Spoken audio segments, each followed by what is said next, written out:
minumultahan nyo ito, ay magbayad ng multa. Tatandaan nyo yun? Nagmamatigas pa sa inyo, tapos ngayon lalambot-lambot pa rin kayo. Paano kayo gagalangin ng mga ito? Dapat natataranta na kayo. Kita nyo kanina, galit na galit yung mayor ng Iloilo, si Mayor Treñas, yung mga governor. Napakadali sa inyo magsalita. Kasi hindi kayo apektado eh. Wala kayo doon sa Iloilo. Madali kayo magsatsat dyan. Ang importante sa inyo, kumita kayo ng kumita ng salapi at 90% ng kinikita nyo, binubulsa nyo sa dividendo at 10% lang binubuhos nyo sa reinvestment. Huwag yung napakamodest sagot nyo eh. Malambot pa ho kayo. Tapos pag kinakausap namin kayo off the record or pag tayo-tayo lang, mali yan. Pero pag nandito sa harap, misappreciation yan. Parang takot pa kayo dito sa NGCP.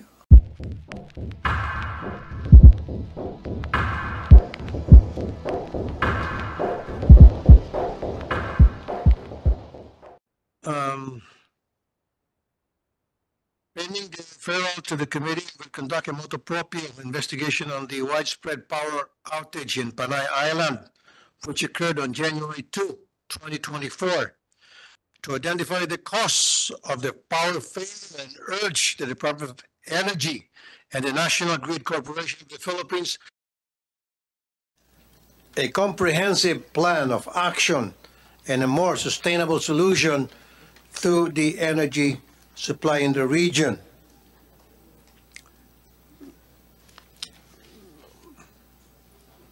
May we request the committee secretary to acknowledge the resource person present today? Okay, na-acknowledge na. And I would like to give my opening statement. Here we are again. Last January 2, 2024, Western Visayas, particularly Panay Island, experienced a power outage for about 3 days. Kung natatandaan po natin, a similar system disturbance that caused a major blackout in Negros and Panay happened last April. Ulitin ko po, here we are again. Same problem. Same people, quite possibly same issues. Hiyang-hiya po ako sa mga tao ng Panay Island na naapektuhan ng blackout kasi nangyari na ito sa kanila noon. Yung pahirap na naidulot nito sa ating mga kababayan na hindi pwedeng baliwalain. Yung init, yung kawalan ng kasiguraduhan ay hindi pwedeng baliwalain. Yung pagsira sa mga kagamitan at produkto para sa negosyo, mga medical facilities na naapektuhan. Iloilo City Mayor Jerry Treñas said that Iloilo alone stands to lose 1.5 billion pesos due to the 3-day power outage. Excuse me. I can only imagine what the people of Panay Island went through. We owe it to them na hindi na ito mauulit. And so, para sa mga nandito ngayon sa hearing na ito, mga government agencies, DOE, ERC, NEA, mga power industry players, NGCP, IEMOP, PELRECA, excuse me, ang mga representatives of those affected by the power outage, particularly our local government executives. Huwag na po tayo magturuan. Base sa mga narinig ko at nababasa ng mga statements sa balita, turo-turuan na lang ang ginagawa. Wala pong maitutulong ang ganitong klaseng usapin. Isa lang po ang request ko sa atin ngayon. Para mapabilis ang hearing natin, imbis na mag-Poncio Pilato o maghugas ng kamay, sana po kusa na ninyong ipaliwanag kung ano po ang inyong pagkukulang at bakit naulit ang pangyayaring ito sa Panay. What could have been done better? What changes should we make to prevent this from happening again? Our people deserve nothing less. Gumawa na tayo ng tunay na solusyon sa power integrity at grid stability sa Panay Island. Let's not wait for this to happen again or to happen in other similar areas. And so for today, gusto ko pong maliwanagan tayo sa 4 na bagay. Una, what was the cause of the power outage? Lack of action from NGCP in implementing a manual load dropping. Nagkulang ba ang mga GENCO o power plants? Ano ang sanhi at bakit nag-trip at matagal nakabalik online? Pati na rin ang mga distribution utilities. Kulang ba sa protective measures ang grid? Ang mga planta, ang mga distribution utilities. Pangalawa, how similar is this case to the April 2023 na Panay blackout? There have been findings made by DOE on the blackout and measures that have been recommended. Were there measures carried out? If yes, how can this happen again? Is this still because hindi pa din natatapos ang Cebu Negros Panay Backbone Project? Pangatlo, what could each power industry player do to avoid this from happening again sa Panay or other similarly situated areas? At pangapat, who should be held liable for the losses of those affected by the blackout? What is the liability of those responsible for the blackout? Hindi pwedeng sorry na lang parati. Damage has been done and reparations need to be made.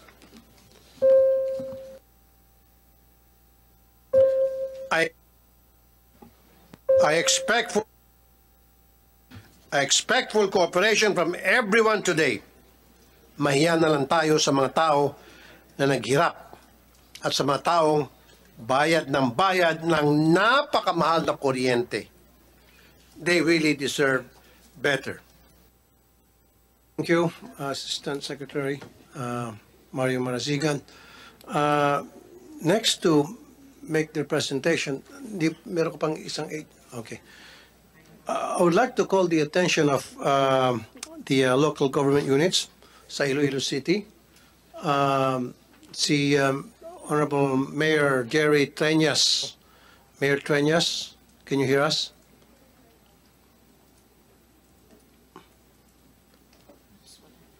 Wala kayong audio. Mayor Treñas. Nakamute ata po kayo, sir? Chair. Okay. Okay na po. Loud and clear na po kayo. Sige, go ahead, Mayor Treñas. Meron kayong gustong sasabihin? We have just a statement together with the statements of all the affected sectors which we sent already to your office. Mr. Chair, Your Honors, first of all, I would like to thank you for taking time and looking at the possible reasons for this 4-day blackout in Panay. We Ilonggos are known to be sweet or malambing and loving people.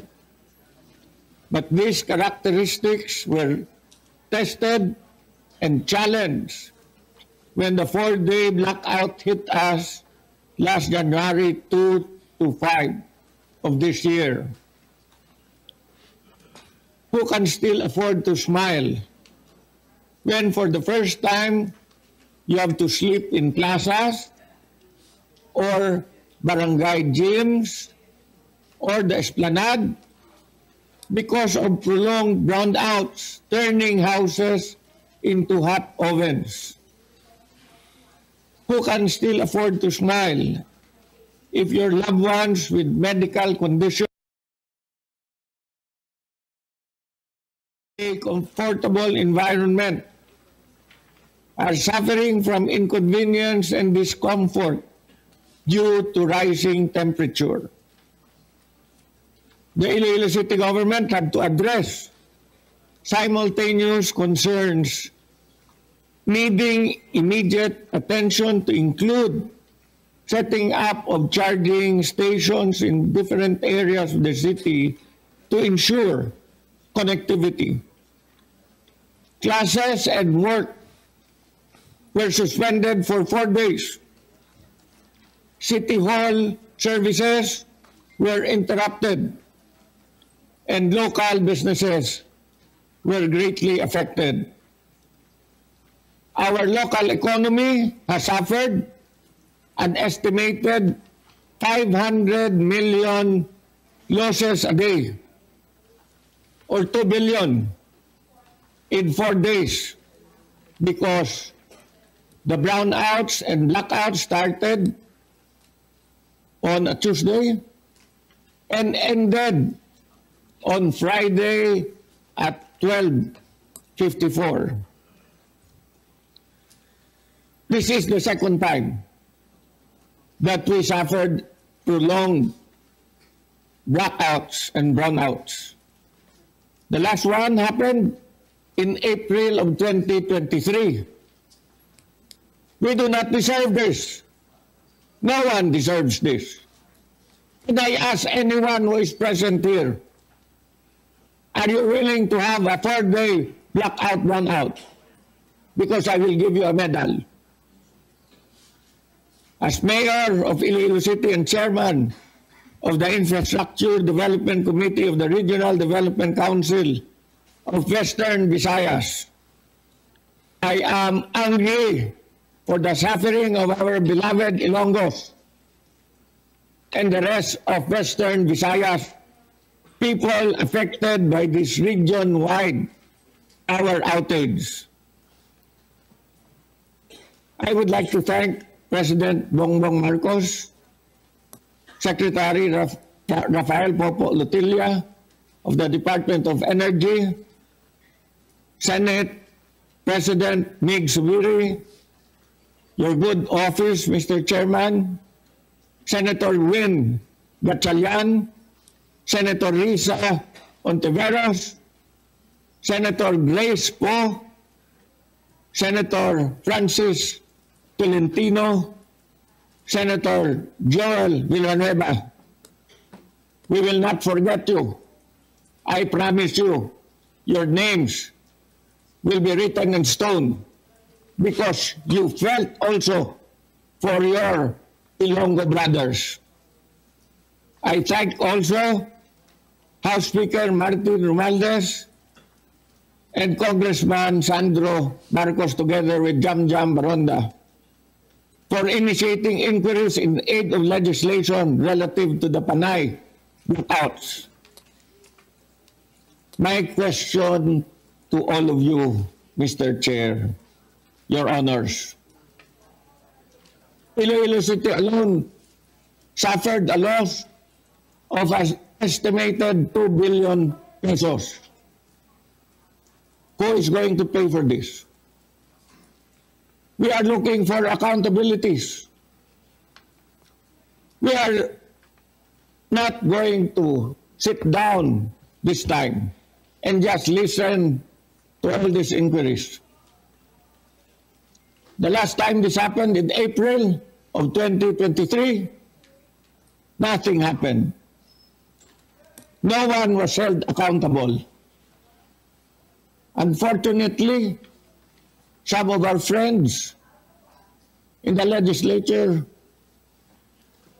were trying to help defend those who are guilty. This time, we will not allow those people who are responsible to get away with this. How can this 4-day blackout, brownout happen in a country that is supposed to be one of the most developing countries in the ASEAN? Can you imagine this happening in Singapore? Can you imagine this happening in the NCR? That is why we are angry. And we want to hold those who are accountable. You must pay for this. Otherwise, we go on with this inquiry, nothing will happen. I am hoping that today, considering that our beloved senators, especially those whom I have mentioned, are seriously looking into this and not defending those who are guilty. I am waiting also that after this inquiry, we will see who is accountable, and those who are accountable should be made to pay. We are serious this time, and we want ultimately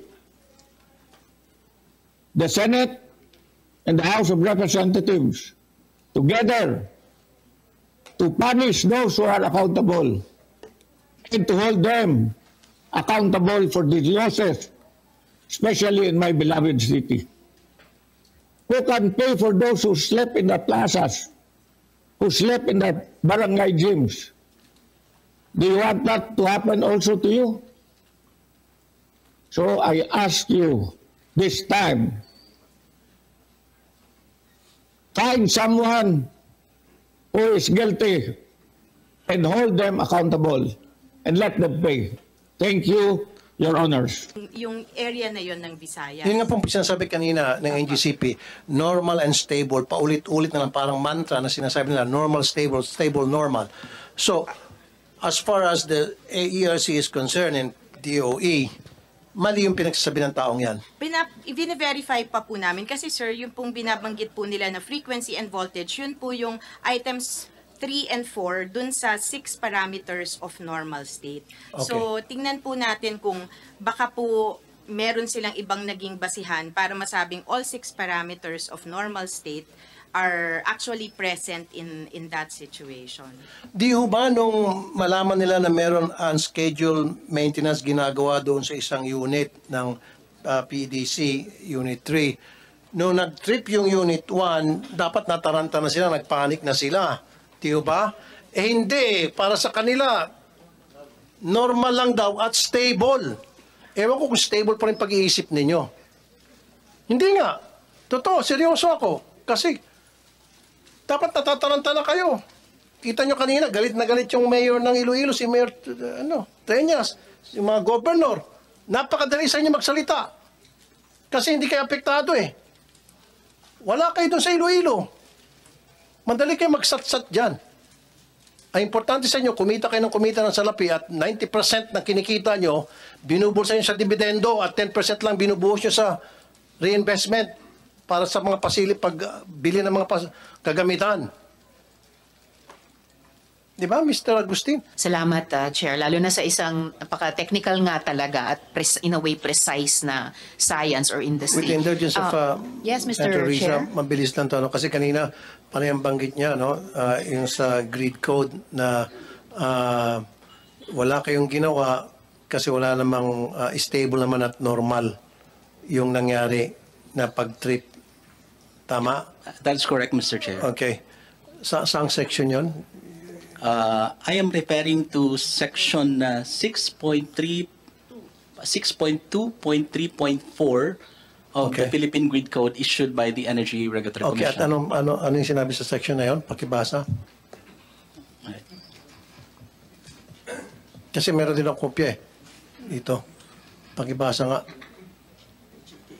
Section 2.2.3.4 of the Grid Code. Yung that's- binasa mo natin sa unahan, ano? Yung nasa unahan, sige, pakibasa lang. Bilisan mo, sir. All right. Thank you, Mr. Chair. 6.2.3.4 of the Philippine Grid Code, it starts with, and I quote, in the event of a credible N-1 contingency, the system or any part thereof shall be operated up to its operational thermal limit capacity, beyond which the system operator shall only intercept to restore stability of the Shall grid. only intercept. To restore. Okay. Period. Tama? Punta ka sa dulo. Makinig ka. Section 6.2.3.4. If a significant threat to system security exists following the occurrence of a credible N-1 contingency, the system operator may intervene and shall make the necessary manual corrective actions as required to protect the integrity of the grid. Ang binasa mo kasi yung unang section lang, hindi mo binasa sa dulo. Sa dulo ito nakalagay na meron, minamandatuhan kayo na dapat umaksyon kayo, gumawa kayo ng manual corrective actions. Ayan, no? If a significant threat to system security exists following the occurrence of a credible N1 contingency, which yun na nga, nagkaroon ng tripping, the system operator may intervene. I will answer. Dapat nag-intervene kayo at gumawa ng necessary manual corrective actions as required. O, ang binabasa mo lang yung, niloloko mo kami. Mr. Chair. Yung unang, sa ibabaw na provision lang, sa dulo ng provision, hindi yung binasa lahat. Yes, Mr. Chair. If I can respond briefly, and then probably our technical will also provide the data, because the data, of course, will not lie. What we are saying is the data do not lie. Nandun na nga yung data na nagkaroon ng tripping. Ano pang data ang hinihintay mo? Ano pang data ang kailangan mo? Nagkaroon ng tripping. Everybody knows. When it's given na nagkaroon ng trip sa unang unit. And then, alam niyo naman na meron nang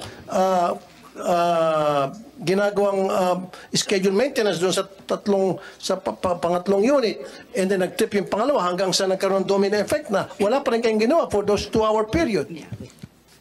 Yan nga, maging yung ERC na nga nagsasabi na wala man lang kayong ginawa, di ba?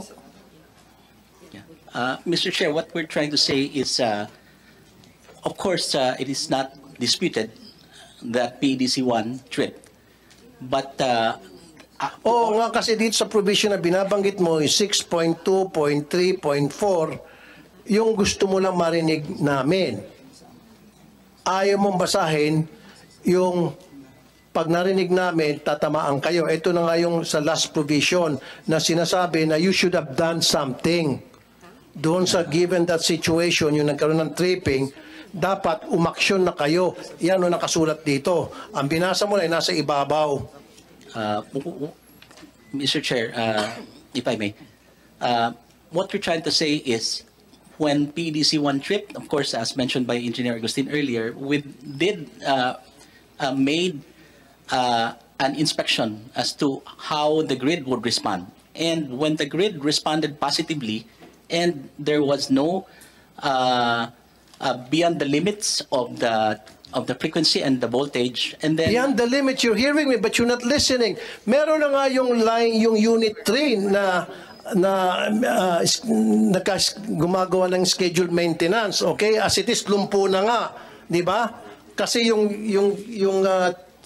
unit 3 naka-maintenance, nag-trip yung na unit 1. O doon pa lang may serious problem na you could have done something ayon dito sa section 6.2.3.4. Mr. Chair, if I may, No, you recognize. ERC, mas may tiwala ko sa ERC, Attorney Di Malanta. Anong reaction niyo doon? I think klaro po, Mr. Chair, that there is a difference in appreciation of the situation. So, para po mabigyan din po ng due process din po ang NGCP at yung mga GENCOs pong involved. Siguro ang hindi po nababanggit kasi dito, there are provisions of the grid code also that require the generators to respond, to act according to the instructions of the SO. So kung may in-issue po na, ang hinahanap po namin, may in-issue bang instructions si SO? Sumunod ba yung mga generators sa instructions ni SO? Lahat po yun. So in this case, may in-issue bang instruction ng SO? Meron. O, meron daw. Yun po yung, sorry po, hindi pa po kasi tapos yung aming... So kung meron in-issue yung instruction ng SO, ano po yung instructions na yon? if Engineer Agustin, Your Honor. Did you follow the instructions of the SO? Was it done? Was it accomplished? Yes, sir. During 1206 to 1419, we issued instructions, as mentioned by PCPC, to adjust their MVAR output to contribute in the voltage regulation. And did you contribute? Yes, sir, as confirmed by PCPC. No, the planta, sir. Pero yung ginawa yung pagkukontribute doon kulang, hindi enough. Para Sir, ma-address yung total yung problema. Opo, with all due Bitin, respect ika nga po, nga. sir, we manage the system parameters, specifically voltage and frequency, within limits. ERC. So that would prove na Oh, kita mo, habang nagsasalita ka, nagbubulungan sila rito, pinagtatawanan kayo. Hindi po. Parang sinasabi niyo ata, sinungaling, di ba? Hindi po, Di ba nga? Your Honor, I think yung parang ang lumilitaw po talaga yung lawak po nung difference ng appreciation nung sitwasyon. Kaya nga gumagawa sila ng sarili ng senaryo na hindi naman tumutugba doon sa... Kasi po nakafocus sila dun sa voltage and frequency. So, Correct. yun po yung tinitingnan po namin na nasa magfo-focus ka lang doon siguro po kung naka-normal state pa nga yung grid at that time. Pero ang sinasabi nga po namin, mukhang dahil may isa nang naka-scheduled outage, just nag-trip na yung alas 12 ng another Yun nga plant, sinasabi ko po. Di ba mukhang may hindi naka-schedule na maintenance doon sa isa, sa unit 3, plus nagkaroon pa ng tripping. Hindi na stable yun. Hindi na normal yun. Para sa inyo, normal at stable pa rin. Baka yung pag-iisip nyo hindi na stable. Yung Mr. sinasabi Chair? kanina, I'm sorry, pero parang ganun lumilitaw. Yun yung appreciation din ng ERC. Kayo lang dyan sa NGCP, normal pa rin lahat kahit na nagkagewang-gewang na, nagka-brownout na left and right sa iba't ibang sulok dyan sa Panay, siguro sa iba't ibang sulok ng Pilipinas, nagka-brownout na, normal pa rin sa inyo. That's just React to out of that. Senator Risa. Yes, Mr. Chair. Nakita mo ba binubuksan mo yung bibig mo? Umiiling si Assistant Secretary ng DOA, Marie Marasigan, umiiling at pinagtatawanan ka. Ang tingin sa'yo, Kengkoy. There is a Hindi nga. basis for my statement, Madam. Si Mr. Marasigan, si Yusek Sharon Garin, si Attorney De Malanta, Undersecretary Guevara, pinagtatawanan ka. I am referring to Section 2.7 of the Philippine Kahit Grid paanong Code. section pag-repair mo, pinagtatawanan ka. Mga eksperto rin to tulad mo. Kaya lang sila on the side of the government, on the side of the people, ikaw on the side of the money that you guys are making by the billions. Di ba? Sorry again, Senator Risa. Censure we not, Mr. Parang Chair. parang masakit para kila Governor Defensor and Nava na misappreciation created this massive blackout. Parang ang babaw ng dahilan na I misappreciated the grid code, therefore I didn't act, therefore 2 million homes, 2 million connections didn't have power. Yun nga, bakit hindi na lang direct to the point, sabihin nyo mali kung mali. Tama kung tama. Huwag yun in the middle. Siguro po, Kasi on the this part, keeps on happening Kasi kung hindi kayo magbibigay ng stand ninyo, firm stand, kung ano talaga ang sitwasyon, maulit at maulit to Kung sasabihin nyo, mali kayo NGCP, mga pinagsasabihin nyo, maling-mali. Di ba? Para doon sa mga sasabihin nyo ngayon, we can formulate what will be our next course of action nang sa gayon makakatulong kami na hindi na maulit ito. Huwag yung napakamodest sagot nyo malambot pa ho kayo. Tapos pag kinakausap namin kayo off the record or pag tayo-tayo lang, mali yan. Pero pag nandito sa harap, misappreciation yan. Parang takot pa kayo dito sa NGCP. O di sabihin yung diretso. Mali po yung NGCP, mali yung pinagsabi nila, hindi tama po yan. That's not acceptable. Mayaya naman kayo kila Governor dito, Governor Defensor, Governor Nava, si Mayor Triñas. Nanggagalaiti na, tapos sabihin nyo, misappreciation. Gumamit kayo ng mga stronger term na para i-denounce yung ginagawa ng NGCP dito. Si Presidente nga galit na yung boss nyo sa DOE, galit na rin. Kayo dyan sa ERC, Transco, malumanay. Di ba? malumanay Parang lang po binibaby-baby nyo pa ito. talaga. Hindi po. Your Sabihin nyo Honor, na agad na, mali yung pinagsasabi nila. Ay, di ba, hindi kami sang-ayon sa ERC sa pinagsasabi ng NGCP dahil, etc., etc., etc. Ganon din kayo, Mr. Lainez. Di ba? Now, expected of NGCP. The misappreciation is an observation na mukhang iba po yung naging Teka appreciation muna, ma'am, nila ng excuse me. sitwasyon. It happened January 2, right? Opo. Okay, ano ba ngayon? January 8. Hanggang ngayon, you cannot still come up with a conclusion to your investigation? Hindi pa po, Your Honor. Kasi po nag-start pa lang po kaming In fact, this week pa Gaano lang po katagal yung ba nag-start bago, ng bago kayo makapag-come up ng inyong conclusion Report. doon sa pag-imbestiga nyo dito sa nangyaring insidente? The April You're incident, slow. the April incident po, it took the Interim Grid Management Committee about 6 weeks to complete po the report. And we submitted a copy of the report to your office, Your Honor. Pero based on the information that you have on hand, at base doon sa mga libro na binabasa ninyo, sinasabi niyo may mga parameters na dapat i-meet, etc. Doon pa lang at least pretty much makaka-come up kayo ng statement to say na talagang mali itong NGCP. Si Presidente nga nagsabi na ng mali. The President himself, baka pa niyo si Presidente. Kayo pa lumanay, si Presidente nag-issue na ng kanyang statement. Strong statement na sinasabing mali ang NGCP. 2 beses na nangyari itong kalokohan ng NGCP. Pero kayo dyan sa ERC, hindi pa. Baka pa yung presidente nyo, natin. Baka ibang presidente nyo. Hindi po. Kailangan lang pong matapos po yung I proseso. know. Pero marami ng violation to, Ma'am Attorney, Madam Di Malanta. Alam nyo naman ilang hearing na tayo And you agreed with me in several occasions na talagang mali ito.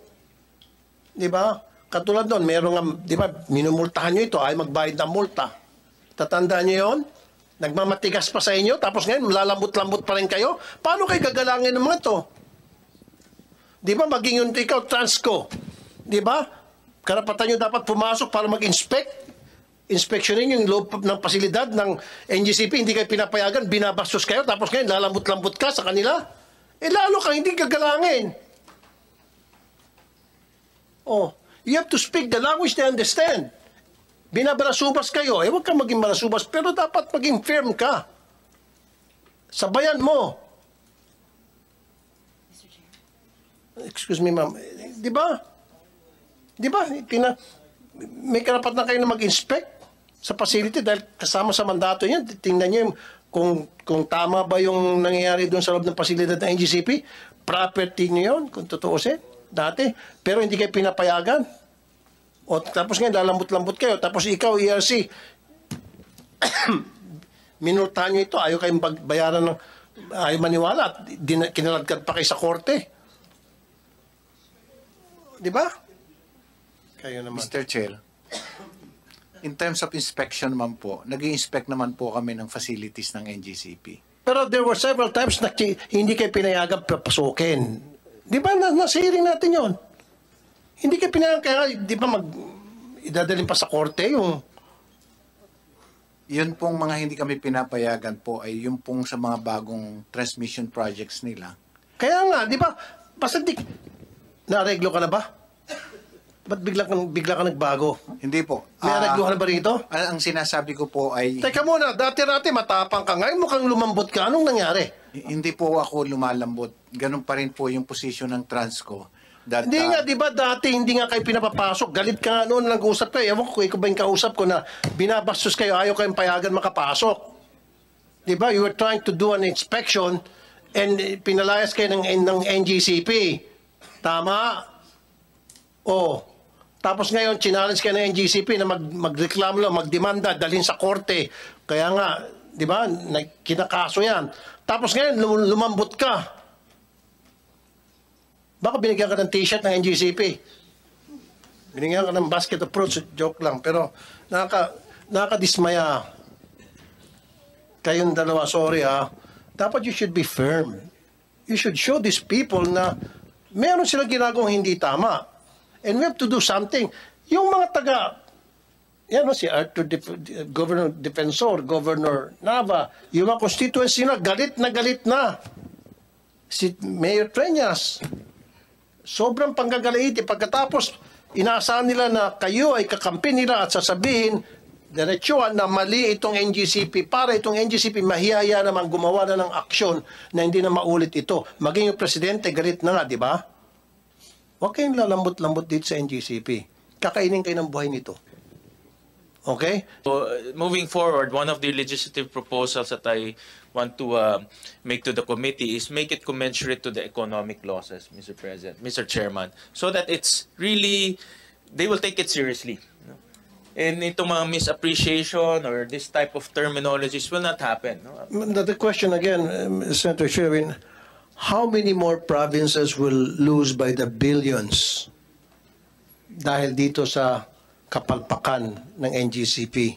Enough is enough. Dapat talaga tanggalan na ng prangkisa itong NGCP. Nang sa gayon, hindi na makapangperwisyo. And that's exactly the direction we're going to.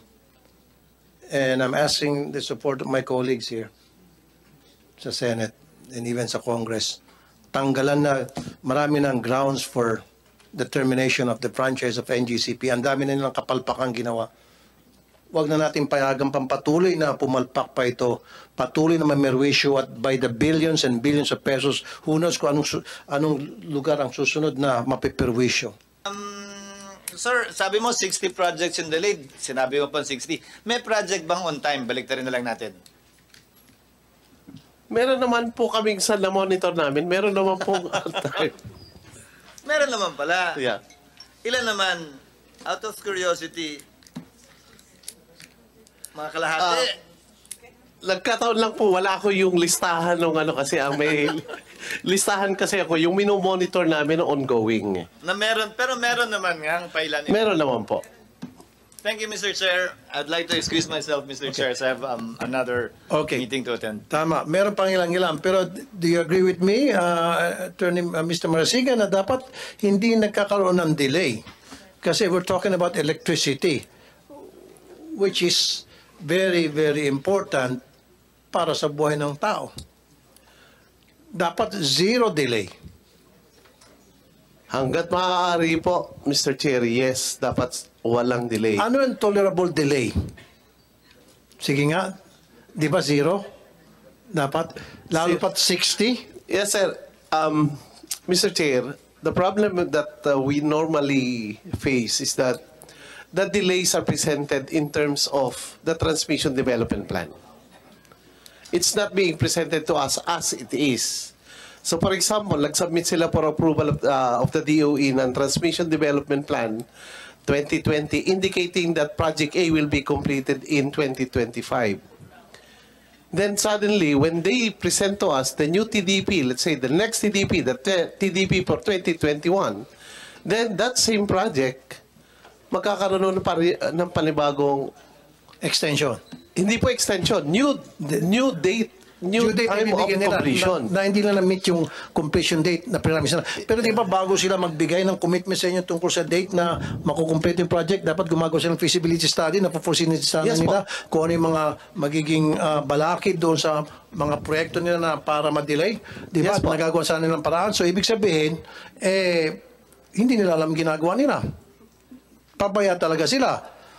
Ibig sabihin, tama lang doon sa last hearing natin, lumitaw na concern sila more on sa pagtago ng dividendo na umabot sa up to 90% at 10% lamang ang nire-invest nila capitalization para sa mga kagamitan. Yan ang dahilan ng mga delays. Kasi kung sana hindi na naisip yung salapi na para mapunta halos lang sa dividendo at kinonsider nila na kailangan malaking porsyento doon sa kinikita nila ay nire-invest nila sa mga kagamitan, hindi sana nagkaroon ng mga delays. Do you agree? Ang sa amin pong nakikita ang delay. Thank you.